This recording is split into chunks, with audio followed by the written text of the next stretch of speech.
boa tarde, alunos, tudo bem? Hoje a nossa disciplina Noções Básicas de Gerontologia traz como tema o lazer. E aí vocês devem estar se perguntando por que eu estou com estes livros. É para dizer que a leitura, além de ser um excelente lazer, ela também contribui para a nossa memória, né? Contribui com o nosso vocabulário, enfim. A leitura ela tem inúmeros benefícios e eu super recomendo, né, vocês terem momentos de leitura, seja qual for o gênero, seja qual for o tipo de livro que você goste, mas que você, se você puder manter uma rotina de leitura, será bem interessante, né? Você cada vez mais vai querer ter esse tipo de lazer. Então, antes de falar do que é o conceito do lazer, qual é o conceito de lazer, primeiro eu gostaria de dizer, né, o que significa o ócio, né? A palavra ócio vem do latim otium e significa fruto das horas vagas, né? Mas, Berenice, o que isso tem relação com o lazer?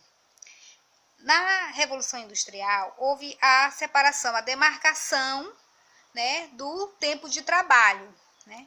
Lembra daquele filme Tempos Modernos, de Charles Chaplin? Então, a demarcação do horário de trabalho, do tempo de trabalho, e fora esse tempo de trabalho, existe o tempo do não trabalho, o tempo do descanso do trabalho, que é justamente o ócio, né? O fruto, né, das horas vagas. E é justamente esse descanso, né, essa possibilidade de um momento de lazer, né, que vai nos trazer para o conceito, né, primeiro da etimologia, né, da palavra lazer, que é uma palavra que vem do latim licere, que significa aquilo que é lícito, e depois vamos trazer o conceito de Dumas e Dier sobre lazer. Então, lazer vem do latim licere, que significa aquilo que é lícito. Mas por que aquilo que é lícito? Porque nós vivemos em uma sociedade, né? Nós temos regras sociais, nós temos direitos, nós temos deveres, né? Então, o lazer, além de ser aquilo que eu espontaneamente escolhi, né, ter como meu momento de lazer, ele também tem que ser lícito, ele também tem que ser permitido socialmente, né? Por exemplo, eu não posso, o exemplo de coisas ilícitas, né? De atitudes ilícitas. Por exemplo, o uso de drogas é considerado socialmente ilícito. Então, por mais que se possa dizer que quem faz uso diz que é prazeroso, né? Diz que faz de livre e espontânea vontade, mas não é lícito, né? E se não é lícito, não é considerado lazer. Tá? E vamos ao conceito de lazer. O lazer, segundo Dumas e Dier, é um conjunto, né, de ações, e aí eu vou partilhar com vocês esse conceito, né? É um conjunto de ocupações das quais o indivíduo ele pode entregar-se, né, de livre vontade, com objetivos de entreter-se, de recriar-se, de divertir-se, né? Nós sabemos que o conceito de lazer está muito associado à diversão, né? Mas é importante eu fazer aqui um parêntese, que nem sempre o lazer ele vai ser um momento de diversão, ele pode ser também um momento de descanso, né? Um momento de renovação das energias, né? E aí, segundo Dumas e Dier, o lazer como um conjunto de ocupações, né, que o indivíduo pode entregar-se de livre vontade para divertir-se, para entreter-se, para recriar-se, também para cuidar da sua participação social voluntária, né, considerando a sua livre capacidade criadora, né, e considerando já ter cumprido as suas obrigações profissionais, familiares e sociais. É um momento que é do indivíduo, que é do sujeito, trazendo aqui para a terceira idade, que é o momento do idoso descansar, né? E é importante deixar isso bem claro na questão da escolha voluntária desse tipo de lazer, né? É importante que parta do idoso o lazer que ele quer ter, que ele quer usar no seu tempo livre, tá? E quais são as características do lazer, né? O lazer ele tem 4 características, né? Que são do caráter liberatório, ou seja, é algo que é voluntário, que é espontâneo, que o sujeito vai se escolher fazer, né? Querer fazer, né? Querer fazer, que lhe dê prazer e que seja lícito. E também ele principalmente pessoal, né? É o momento de desestressar.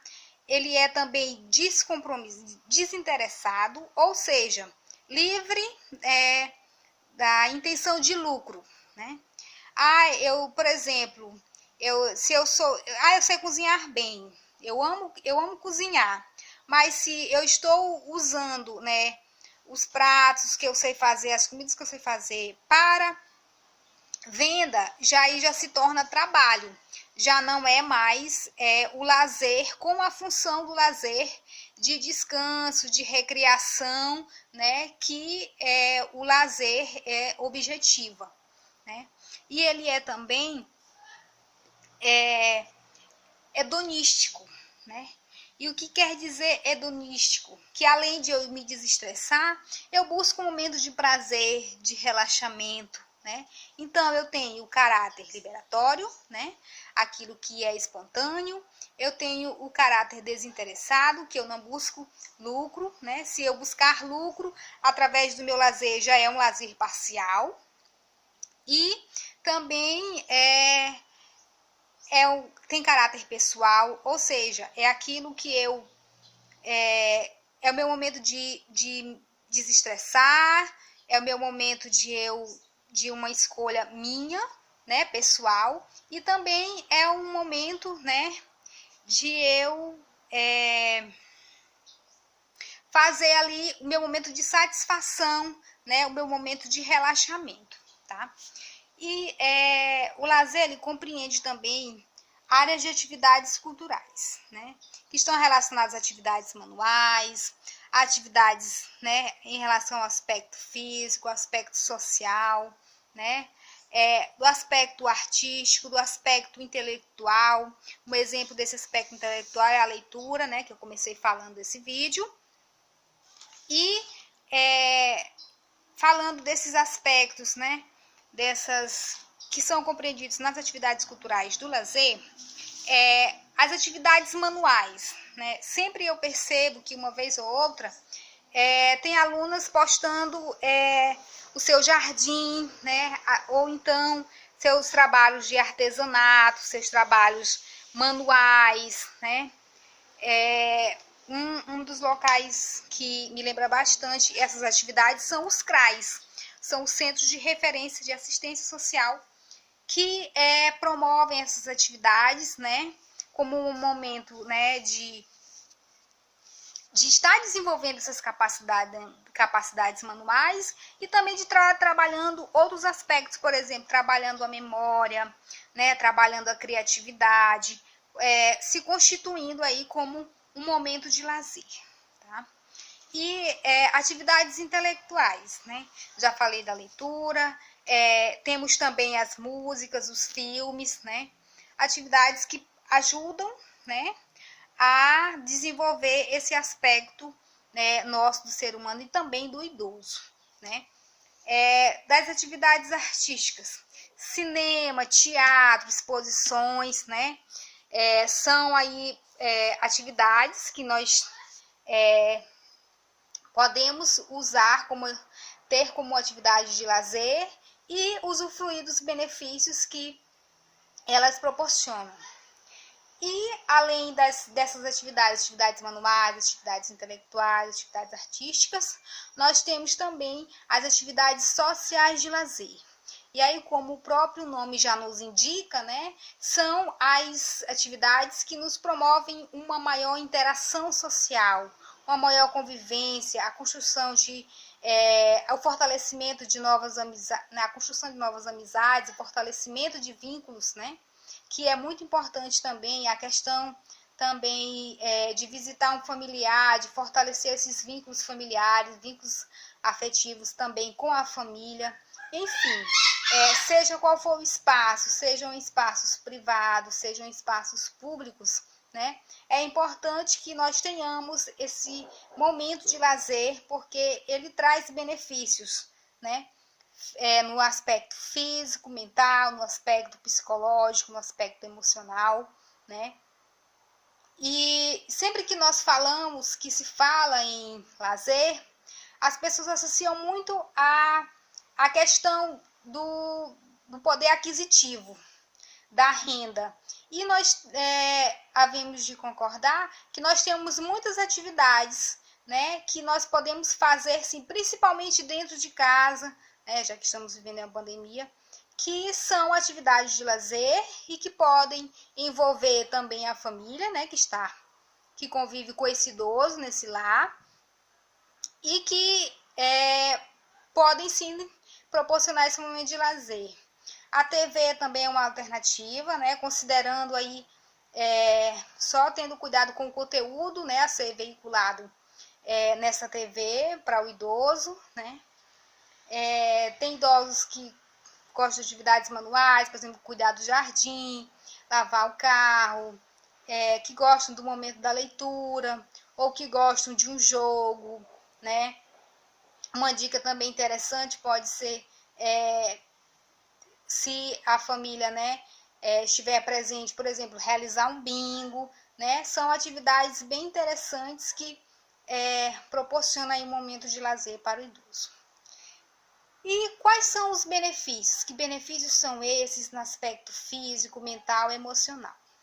Quando nós falamos em benefícios do lazer no aspecto físico, principalmente para aquelas pessoas que conseguem fazer, né, que a sua saúde, a sua condição física permite fazer atividades como yoga, como dança, como pilates, né, como até mesmo uma caminhada.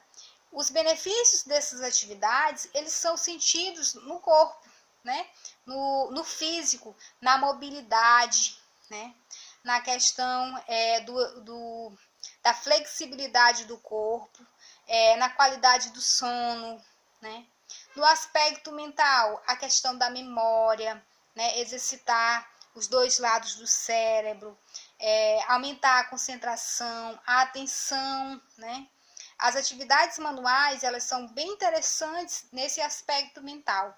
Estava assistindo alguns vídeos em que uma terapeuta ocupacional estava mostrando as atividades que elas terapeutas, os profissionais de saúde, inclusive terapeuta ocupacional, desenvolve com os idosos ali em uma mesa, né, trabalhando coordenação motora, trabalhando a questão das cores, né, envolvendo ali uma série de benefícios que contribuem para a saúde e para a qualidade de vida do idoso. E no aspecto emocional, né, como eu acredito que todos, né, independente de idade, se sintam bem após o seu momento de lazer, né? E com o idoso não poderia ser diferente. Ainda mais se esse idoso, ao participar dessas atividades, né, ele consegue principalmente aumentar o círculo de amizades, né? Além do benefício no aspecto físico, no aspecto mental, ele também consegue engajar-se em grupos, conversando com outras pessoas, né? Reduz consideravelmente a chance dessas pessoas se sentir só, o índice de depressão, ele digamos que ele ronda o idoso. Então, nessa fase, é necessário que essas atividades, elas contribuam, né, aí, não só no aspecto emocional, mas no aspecto familiar desse idoso. E vocês, alunos, quais são os tipos de lazer que vocês gostam, que vocês estão fazendo atualmente na casa de vocês, com os familiares, com as pessoas que convivem com vocês. Tá? Eu gostaria de ter esse momento com vocês, esse momento de interação, de troca, de conhecermos um lazer do outro.